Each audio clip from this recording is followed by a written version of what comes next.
Israel और Hamas के बीच लंबे समय से संघर्ष जारी है और अब ईरान की राजधानी तेहरान पर इजरायली हमला हुआ है।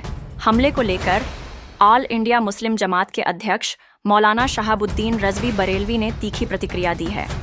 उन्होंने अमेरिका और इजराइल को इस्लाम का दुश्मन बताते हुए कहा कि फिलिस्तीन में इजराइल ने मासूम औरतों और बच्चों का कत्लेआम किया है, जिस पर दुनिया खामोश है।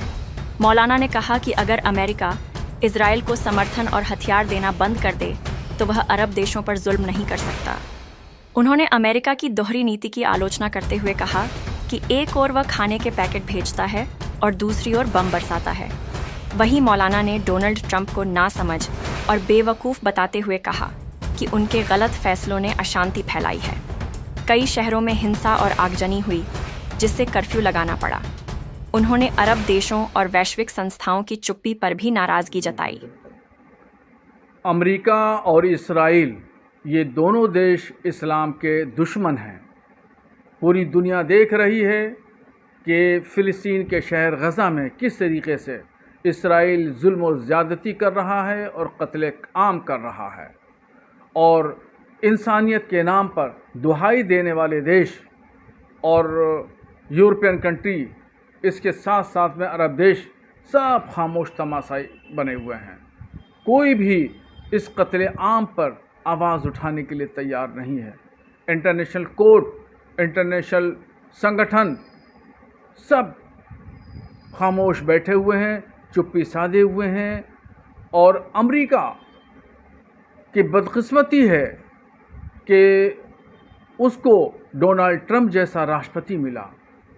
ट्रंप बेवकूफ़ और नासमझ राष्ट्रपति है। ट्रंप भी इस्लाम दुश्मन है और ट्रंप चाहते हैं कि अरब दुनिया में इसी तरीके से अफरा तफरी रहे। इसराइल के ज़रिए अमेरिका ने लबनान पे हमला कराया, बैरूत पे हमला कराया, यमन पे हमला कराया, अब ईरान पर हमला कराया है। तो ये मुस्लिम दुनिया को कमज़ोर करने की पॉलिसी पर अमल किया जा रहा है। बहुत सारे देश अमेरिका से होशियार रहते हैं और वो अमेरिका के झांसे में नहीं आते। मगर अमेरिका की मुस्लिम दुश्मनी और इस्लाम दुश्मनी ट्रंप की पॉलिसियों को समझना होगा, और इसी के साथ में हमें होशियार रहने की भी ज़रूरत है ताकि इस जुल्म और ज़्यादती से बचाव किया जाए। और यही वजह है कि अमेरिका ने और वहाँ के राष्ट्रपति ने ये ऐलान किया था कि हम जंगबंदी कराएंगे। कहाँ गया वो उनका ऐलान?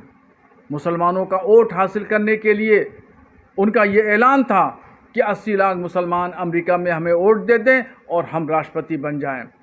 मगर ये सब ख्वाब साबित हो गया।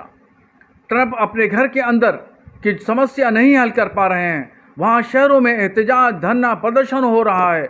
लॉस एंजलिस में तो कर्फ्यू लगा हुआ है। आगजनी, रोड पर एहतजाज, तोड़फोड़, गाड़ियों में आग, मकानों में आग, मार्केट में लूटपाट मची हुई है। ट्रंप अपने घर के मसाइल को नहीं हल कर पा रहे हैं, दूसरी दुनिया की बात करते हैं। मैं तमाम अरब देशों से और ख़ास तौर पर मुस्लिम दुनिया से यह कहना चाहता हूं कि ट्रंप की पॉलिसियों से होशियार रहें। ट्रंप इस्लाम दुश्मन है।